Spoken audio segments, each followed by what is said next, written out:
दोस्तों नमस्कार, कैसे हो आप सब। आशा करता हूँ अच्छे होंगे। दोस्तों आज है दिन थर्सडे का और आज डेट है 22 दिसंबर 2022 और अभी टाइम हो रहा है दोस्तों आपका 7:47 हो चुके हैं और मैं अभी आ चुका हूँ द्वारका सेक्टर 6। अभी सहारा अपार्टमेंट था यहाँ पर द्वारका सेक्टर 6 में। मेन रोड पे ये मणिपाल हॉस्पिटल है, उसकी रेड लाइट से बस 20 मीटर आगे ही था, लेफ्ट साइड में ही।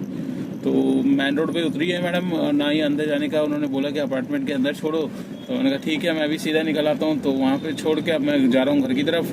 तो दोस्तों आज मैंने दिन में मैं लाइव आया था और काफ़ी ड्राइवर भाई ने मेरा ब्लॉग देखा होगा। लाइव में मैंने बताया था कि मतलब दिल्ली की जगह मतलब कुछ जगहों पर सीएनजी की दिक्कत हो रही है और मोस्टली वेस्ट दिल्ली में तो हो ही रही है। तो इसकी ऊपर मैंने मतलब जानकारी दी थी आपको कि मतलब ये दिक्कत हो रही है। तो जो भी ड्राइवर भाई जहाँ से भी आ रहे हैं, सपोज हरियाणा साइड से आ रहे हैं या यूपी साइड से आ रहे हैं या पंजाब साइड से आ रहे हैं, दिल्ली में एंटर हो रहे हैं किसी भी ऑर्डर से, तो हर कोई भाई यही सोच के आता है कि भाई दिल्ली में थोड़ी सस्ती मिल जाती है। 10 रुपये तक का फर्क होता है टू कंपेयर करें तो अदर स्टेट से। जैसे हरियाणा में भी 10 रुपये महंगी पड़ जाती है और यूपी में आप चले जाओ तो 4-5 रुपये महंगी यूपी में पड़ती है। तो वही चीज़ है कि दिल्ली से जितना दूर जाते रहोगे उतनी ज़्यादा सीएनजी महंगी आपको मिलती है। तो आज काफ़ी ड्राइवर भाई परेशान हुए होंगे, जैसे कि मैं परेशान हुआ था। आज मतलब 1 घंटा दोस्तों मेरा ख़राब हुआ है। करोल बाग मेट्रो स्टेशन छोड़ा था, उसके बाद मैंने सोचा कि आगे आपका राजेंद्र नगर गोल चक्कर है वहाँ से डलवाऊँ, वहाँ भी बंद। उसके आगे आपका जो मोमेंट मॉल से पहले, फ्लाईओवर से पहले जो पड़ता है वहाँ पर मैंने सोचा था सत्यम से पहले, सत्यम के पास जो है, तो वो भी बंद। उसके आगे मैं कीर्ति नगर पहुंचा, कीर्ति नगर वाला भी बंद।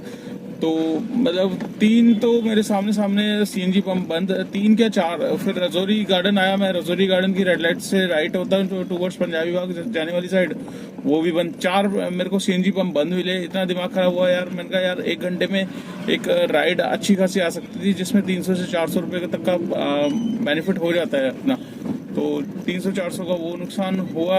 खैर 1 आध घंटा तो हमारा वैसे भी आप समझ लो कि मैं फिर जो टाइम लंच में थोड़ा सा लेता हूँ तो वो नहीं ले पाया। सिर्फ 10 मिनट में लंच किया, अपना लंच करके फिर दोबारा से ट्रिप स्टार्ट करना चालू कर दी थी मैंने।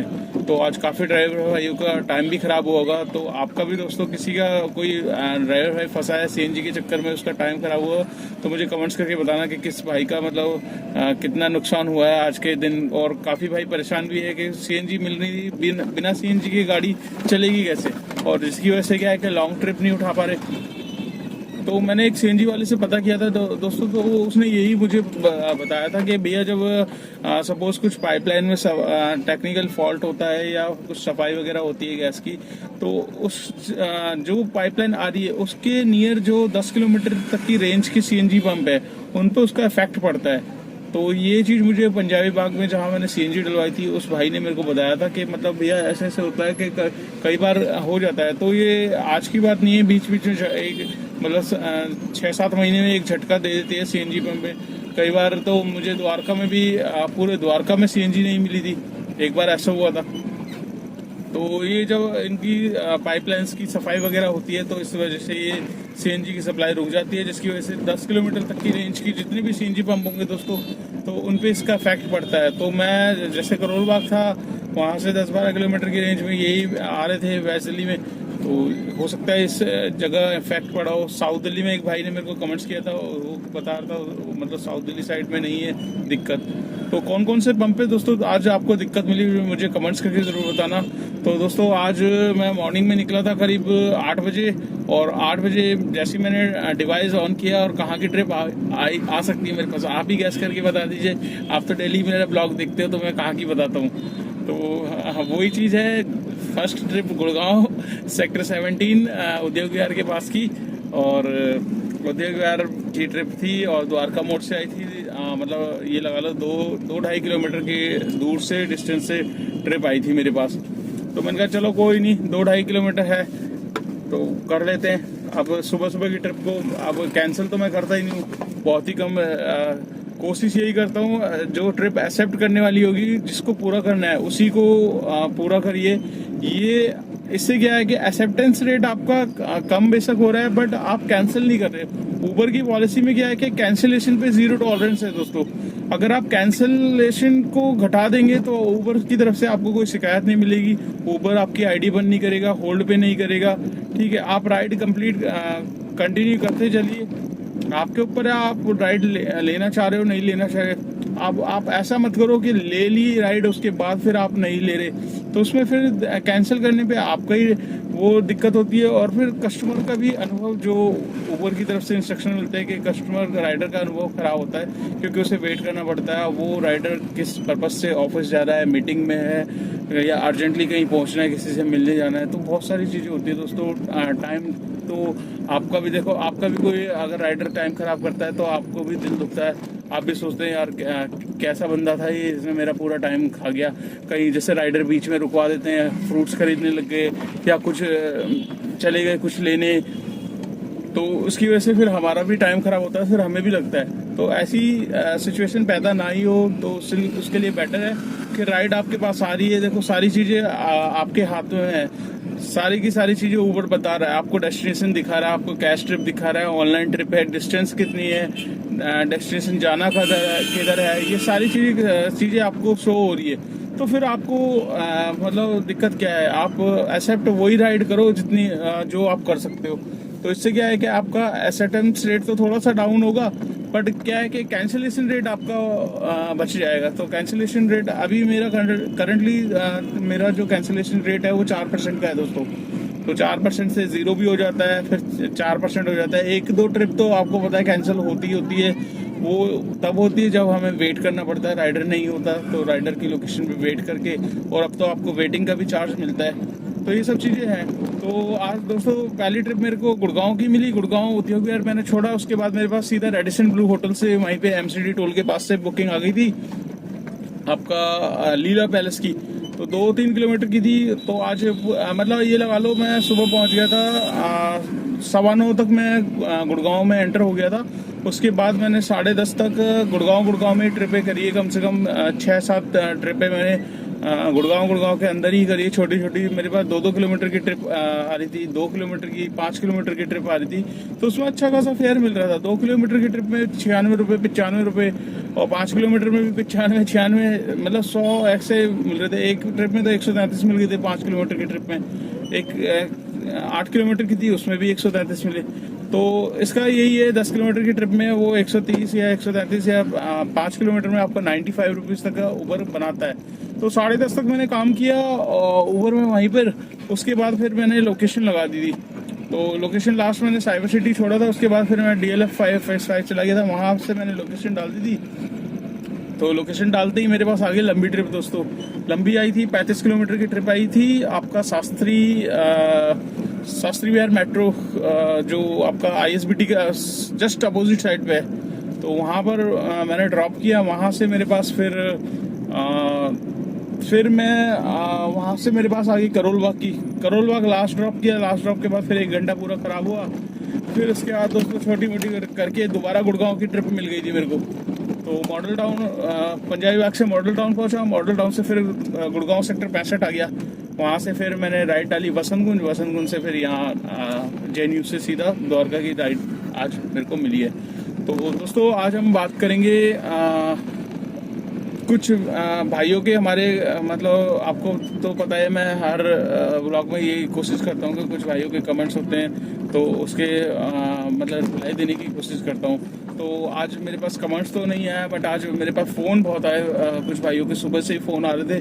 तो दोस्तों उन भाइयों के लिए माफ़ी चाहता हूँ जिनका फ़ोन में उठा नहीं पाता, क्योंकि आपको भी पता है दोस्तों मैं ड्राइव कर रहा होता हूँ, तो ज़्यादा फ़ोन कॉल्स एक्सेप्ट नहीं कर पाऊँगा। और मेरे पास जो फ़ोन है वो वैसा वाला है दूसरा, तो उसमें हैंड्स फ्री लग नहीं सकती, ब्लूटूथ कनेक्ट नहीं हो रही, तो उसे स्पीकर ऑन करके बात करनी पड़ती है। कई बार राइडर भी होते हैं, तो जिसकी वजह से बात करने में थोड़ी सी वो होती है, क्योंकि राइडर के सामने अगर आप बात करोगे खुल के नहीं कर पाओगे, तो ये सब चीज़ें बहुत मैटर करती है। तो कोशिश करता हूँ मैं जिन भी भाई का कॉल उठाता हूँ उनका रिप्लाई ज़रूर करता हूँ।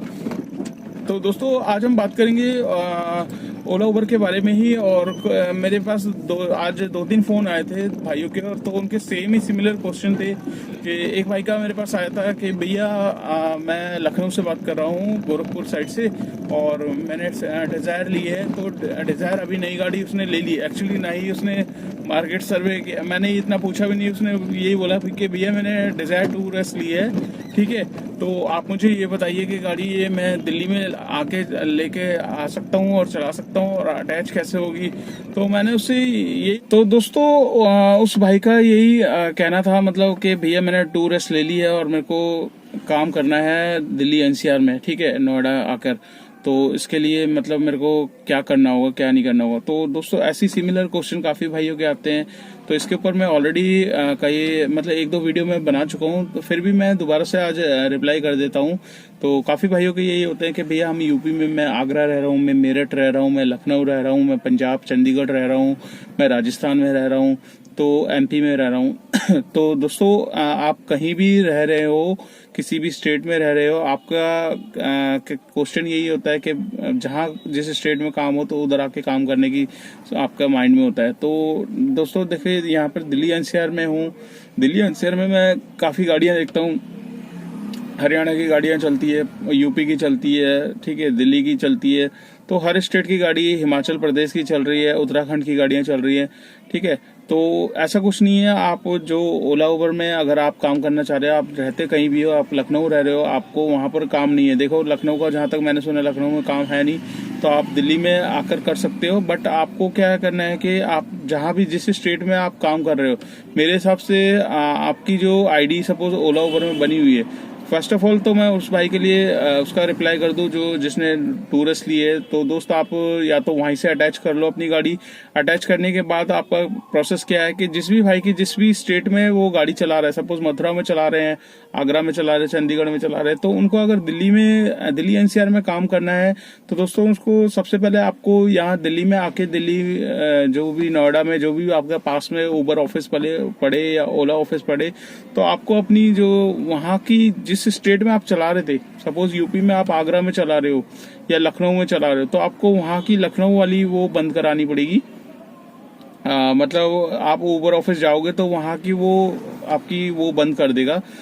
तो इससे क्या होगा कि आप लखनऊ साइड जब कभी भी जाओगे तो फिर लखनऊ में आप काम नहीं कर सकते, आप दिल्ली में ही उसका कुछ होता है, वो खुलवाना पड़ता है, ठीक है, कि आप इस स्टेट में आप काम कर रहे हो। जैसे आप चंडीगढ़ में जाना चाह रहे हो, चंडीगढ़ में जाके काम करना चाह रहे हो, तो वैसे ही मतलब आपको, आप सोचो कि भाई मेरी ID बनी हुई है, मैं दिल्ली में आके ऑन हो जाता हूँ, तो आपके पास ऐसे ट्रिप नहीं आएगी, ठीक है। सबसे पहले आपको उबर ऑफिस जाना पड़ेगा या ओला ऑफिस जाना पड़ेगा, तो आपको बताना पड़ेगा भाई मैं वहाँ रहता हूँ और मुझे अब दिल्ली में काम करना है। तो वो फिर आपकी वहाँ की जहाँ पर आपने अटैच करी थी, जहाँ पर आप पहले काम कर रहे थे, वहाँ से उधर का वो बंद कर देगा और दिल्ली NCR का आपका लॉगिन कर देगा, और आउट स्टेशन वगैरह जो भी आप खुलवाना चाहो वो आपका उबर ऑफिस जाके खोल देगा। तो ये एक छोटी सी मेरे को जानकारी देनी थी। काफ़ी भाइयों के कमेंट्स आ रहे थे मेरे पास, और यही चीज़ सिमिलर थी कि भैया मतलब डायरेक्टली काम हो जाएगा कि नहीं। भाई ऐसे नहीं होता है, आप जिस स्टेट में चला रहे हो वहाँ से आके आपको उबर ऑफिस आना पड़ेगा, उबर ऑफिस से ही फिर आपको दिल्ली NCR का वहाँ का बंद करके फिर यहाँ का दिल्ली NCR का चालू करना पड़ेगा। तो दोस्तों आज का मैं काम आपको बता देता हूँ, आज का काम मेरा कितना हुआ है टोटल। और सुबह में निकला था 8 बजे, और अभी टाइम जो हो गया है, टाइम हो गया है 8 बज चुके हैं। तो आज का काम मैं आपको बता देता हूँ टोटल।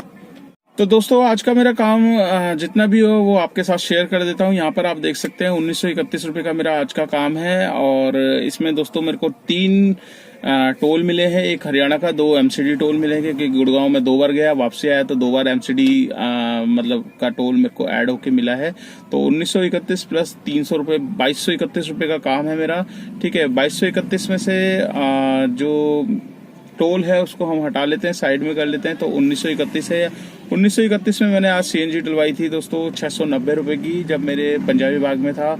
उससे पहले मैंने कल डलवाई थी 478 रुपये समथिंग की थी मेरी। तो टोटल मेरी जो CNG खर्च हुई है वो दोस्तों 531 रुपये तक की मेरी CNG खर्च हो गई है। और अभी मेरे पास जो CNG है वो आधी से ऊपर है मेरे पास CNG, तो आराम से मेरे पास जो गाड़ी चलेगी, 100 किलोमीटर से ऊपर की चल जाएगी। तो 531 तक की मेरी सीएनजी लग चुकी है और 1931 का काम है। तो 1931 में से 531 हम हटा लेते हैं, बचे 1400 रुपये। 1400 में जैसे कि भाई लोग जानते हो, आप लोग बोलते हो कि भाई अपना खर्चा भी बताओ, तो इसमें आप 200 रुपये खर्चा अलग से हटा लीजिए। गाड़ी की मेंटेनेंस हो गई और मेरा खुद का खर्चा हो गया 100 रुपये का, तो 200 रुपये भी हटा लिए। तो आज की जो इनकम आ रही है दोस्तों, नेट 1200 रुपये की आज की इनकम है, जिसमें मेरे को किसी को नहीं देना है, ये 1200 मेरे अपने हैं, ठीक है। तो इतनी ही इनकम होती है। और अगर आपकी नई गाड़ी है तो इसमें फिर आपको 500 रुपये की ईएमआई भी निकालनी पड़ेगी। तो उसके बाद 700 800 जो 1000 है। इसमें देखिए दोस्तों, लिमिट कुछ नहीं है, जितना ज़्यादा लॉग इन रहोगे उतना ज़्यादा अर्निंग कर सकते हो, ऐसा कुछ नहीं है कि आप लिमिट। बट एक मैं अपना बता रहा हूँ कि दिल्ली का जो ट्रैफिक होता है उसमें 12 घंटे बहुत इनफ होते हैं, तो उससे ज़्यादा आप नहीं कर सकते। स्टार्टिंग में आप नए हो, यंग हो, तो 1-2 साल कर लोगे, उसके बाद फिर डाउन पड़ जाओगे। तो ये है दिल्ली का ट्रैफिक। और आज का ब्लॉग आपको कैसा लगा कमेंट्स करके ज़रूर बताना। और अगर चैनल पे फर्स्ट टाइम हो तो चैनल को सब्सक्राइब कर लेना। अगर आप मेरी फेसबुक पेज पे वीडियो देख रहे हो तो फेसबुक पेज को भी जल्दी से फॉलो कर लेना दोस्तों। और आपके कुछ भी कमेंट्स हैं तो आप मुझे बेझिझक होकर कर सकते हैं। व्हाट्सएप ग्रुप का लिंक दिया हुआ है, आप पर्सनली मेरे को मैसेज करके पूछ सकते हैं, या ग्रुप में भी आप किसी भी भाई से मैसेज करोगे तो कोई ना कोई भाई आपको आपकी हेल्प ज़रूर करेगा, ठीक है दोस्तों। तो इस वीडियो को यहीं पे एंड कर लेते हैं। और वीडियो को ज़्यादा से ज़्यादा शेयर करना, जितना आप वीडियो को शेयर करोगे उतनी मेरी वीडियो आगे पहुंचेगी, उन भाइयों के पास जाएगी जो ओला ओवर के बारे में जानना चाहते हैं, कितना काम है आजकल ओला ओवर में, एर्टिगा गाड़ी में कितना काम है, वैगनआर में कितना काम है, छोटी गाड़ी लेने में फ़ायदा है या नहीं, पुरानी गाड़ी ले या नई गाड़ी लेके चलाएं, डॉक्यूमेंट्स क्या क्या लगेंगे, कैसे गाड़ी अटैच होगी, ये सारी की सारी वीडियो मैंने बना रखी है दोस्तों। डिस्क्रिप्शन में जाइए आप, लिंक वाइज वीडियो लगी हुई है। तो वीडियो का कर लेते हैं यहीं पे एंड, और मिलते हैं कल नेक्स्ट डे नेक्स्ट टर्निंग पे। और दोस्तों जो नाइट में ड्राइव कर रहे हैं प्लीज़ सीएनजी पंप का ध्यान रखना, आज थोड़ा सा दिक्कत हुई, तो हो सकता है मे भी अब ठीक हो गई होगी, फिर भी जहां आपको आपकी आधी सीएनजी हो रही है वहीं पे फिल करा लेना। इससे क्या होगा कि कहीं आप फंसोगे नहीं नाइट में जो ड्राइव कर रहे हैं, ठीक है दोस्तों। तो मिलते हैं कल नेक्स्ट डे नेक्स्ट टर्निंग पे, टिल देन बाय।